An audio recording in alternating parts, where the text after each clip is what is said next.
Ayan mga katropa, ito yung pinatransfer natin. Actually, na-transfer na natin ito. Papakita ko lang sa inyo. Ito po yung motor na nabili natin sa may SM Manila. Ito po yung pinatransfer natin.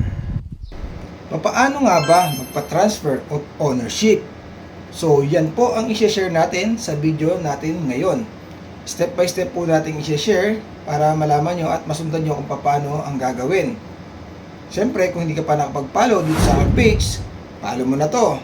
At pakishare mo na din para malaman ng mga kaibigan mo na hindi pa alam kung paano mag-transfer of ownership. Ang unang-una po sa lahat na kailangan po natin ng original ORCR.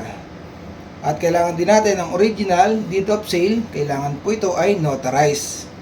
ID po ng first owner, dapat po may 3 signature. Tsaka syempre ID rin po ng buyer, may 3 signature. Kailangan po magpo-photocopy na kayo ng 3 set para hindi na kayo maabala kung sakaling manghingi sa inyo ang inyong pupuntahan. At kung ready na ang inyong requirements, pumunta sa pinakamalapit na LTO sa inyong lugar para sa confirmation of registration certificate. At pag na-send nyo na ang inyong requirements, maghintay kayo ng message ng LTO. Bibigyan nila kayo ng instruction kung saan kayo Windows pupunta pagbalik nyo ng LTO. Ito po ay tumatagal ng 2 to 3 working days. Depende po yan sa response kung saan nakaregistered yung binili nyo ng motor o sasakyan. At pagbalik natin sa LTO at nakuha na natin ang confirmation of registration certificate, kailangan po natin ng vehicle inspection report. Ito po ay sa LTO din. Ituturo nila kung saan kayo pupunta.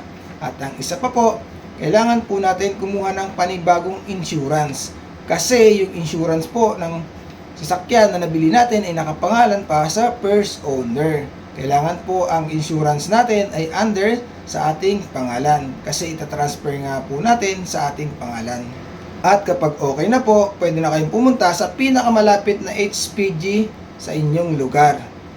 Tapos pagdating nyo doon, pumunta kayo sa information, pa-check nyo yung inyong documents. Kailangan po nilang makita ang original na documents, tsaka kailangan nyo mag-iwan ng photocopy. Pag na-check na nila at walang problema sa inyong documents, bibigyan nila kayo ng maliit na stub. Yung parang form po yan na maliit, bibigay sa inyo. Tapos i-ask nila kayo na pumunta sa kanilang crime lab. Hintayin nyo pong tawagin ang inyong pangalan para sa another stencil po. Opo, iba po yung stencil doon sa may LTO at saka iba po yung stencil dito sa HPG. After po ng stencil, hintayin nyo na lang po ang inyong documents. Kasi i-verify pa po nila yan kung may problema ang inyong nabili na motor o sasakyan. At pagka na-verify na po nila, tatawagin na po nila kayo para ibigay ang inyong HPG clearance.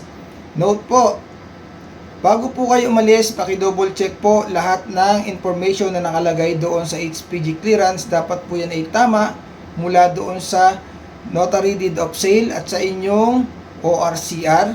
Dapat po yan lahat ay tama. Wala po dapat mali yan kahit isang letra. Kapag po kasi may mali yan at dinala nyo yan sa LTO, babalik po kayo sa HPG para ipakoreksyon yung maling letter. Kahit nag-iisa lang po yan. Pag nakuha nyo na po ang HPG clearance, po pwede na kayong bumalik sa LTO.